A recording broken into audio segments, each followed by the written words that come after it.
All right, so let's jump right in. What we're diving into today is this really powerful cautionary tale. It's an allegory, right? It's all about what happens when you take this unstoppable force, this absolute relentless drive for order, and you smash it into an immovable object, which is total primal chaos. And trust me, this isn't just some story about dusty old books in a library. Nope, it's a way, way deeper look at just how fragile knowledge itself can be. And to really get a feel for this, we're actually going to start at the end with this incredibly haunting image. Picture it. Just a madman's laughter, echoing where thoughts and ideas used to live. So the big question is, how on earth did we get here? How does a place that's supposed to be a temple of knowledge completely crumble and become, well, the punchline to a cosmic joke about insanity? That's exactly what we're going to unravel. You see, at the very heart of this whole story, deep inside this ancient, silent library, you've got these two primordial forces. But these aren't just characters in a story. They really represent two fundamental, completely opposing drives that exist anytime we try to pursue knowledge. And here, you can see that clash laid out perfectly.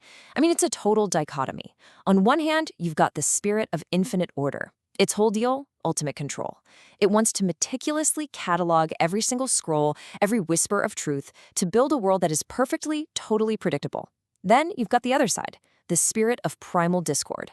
And it wants the exact opposite. Liberation by destroying all meaning. It finds this, and I love this phrase, a glorious cacophony in all the confusion.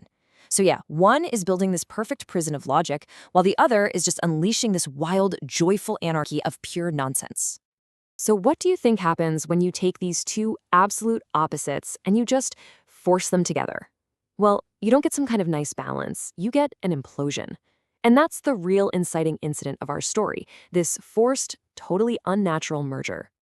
The way this all happened is through something called a forbidden ritual. And get this, it's described as a twisted mix of logic and desperate humor. Just think about that for a second. It means this union wasn't born out of wisdom or harmony. It came from an act that was both intellectually perverse and, in a really dark way, kind of funny. It wasn't a blend, it was a violent cramming of two warring ideas into one single body. And this, right here, just brilliantly illustrates the internal war that happens next. This new being, it has the power to absorb all knowledge. So the Order half wants to use this incredible power to become the most intelligent being ever, right? To achieve that perfect control it's always wanted. But the Discord half? Oh, it sees that same power as a weapon. Its goal is to create universal amnesia, to force everyone else into this state of blissful, empty-headed ignorance. It's a perfect stalemate of creation versus destruction, all happening inside one mind. So, when you're facing that kind of internal war, you have to make a choice. The new entity can't just go about collecting knowledge for its own sake, when half of it wants control and the other half wants chaos. This conflict forces a strategic pivot, a really terrifying new compromise. The goal isn't just about acquiring knowledge anymore. It's about erasure. And this is the truly chilling part, the resolution to their internal conflict. The logic is something like, okay, if I can't be the ultimate master of all knowledge, and I also can't just destroy it all, I'll find a new path. And that path is, I will know everything, and I will make damn sure nobody else knows anything. It's the ultimate twisted form of intellectual gatekeeping, and it becomes this mission of universal intellectual destruction. Just wow. So how does a goal that catastrophic actually play out?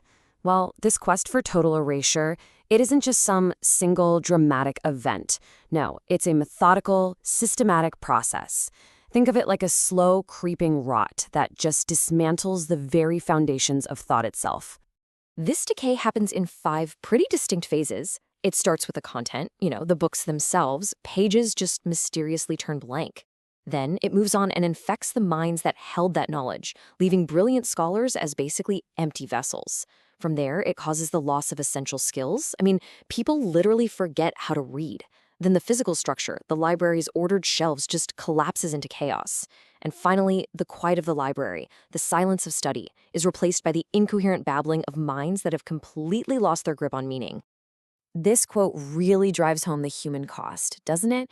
I mean, it's one thing for books to go blank, that's bad enough. But it's something else entirely for the greatest minds of a generation, the keepers of our collective wisdom, to just be hollowed out and turned into nothing.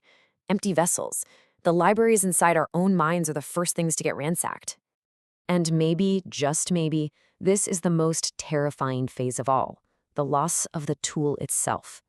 When reading, the most fundamental key we have to unlocking knowledge, becomes a forgotten art, you haven't just lost some information, you've lost the ability to ever get it back. The door isn't just closed, it's been bricked over, forever. So let's step back. What does this all really mean? This story, it isn't just some fantasy tale. It's a powerful allegory. It's a warning about the nature of knowledge, of reason, and all the dark forces that can corrupt them from the inside out. So, the first big takeaway is this. Intellect, when it gets corrupted by chaos, becomes self-destructive. That drive to know, when it's fused with a will to undo everything, it doesn't create some higher state of being. It just creates a void. The mind, when it's weaponized against itself, simply eats itself alive until there's nothing left. Second, the end result of this collapse isn't some peaceful, empty void. It's not a clean slate, it's a ruin. The aftermath is described as the rubble of what once was known, just broken concepts, shattered logic, fragments of ideas. This isn't simple ignorance, it's a chaotic, painful mess, which is honestly so much worse than never having known in the first place. And that brings us to the final and, I think, the most chilling takeaway. The ultimate horror here isn't just ignorance. It's the act of forgetting. It's not the absence of information, but the painful ghost of it. The real tragedy is knowing you've lost something vital, even if you can't remember what it was. And that gaping hole in your mind, that's where reason dies, and it's exactly where the madman's laughter is born. And that leaves us with this final, lingering question. This whole allegory is really about the ultimate act of intellectual self-sabotage, and it forces us to ask, if our greatest tool for understanding the world, our own reason, is turned into a weapon against the very act of understanding, what could possibly be left in its place?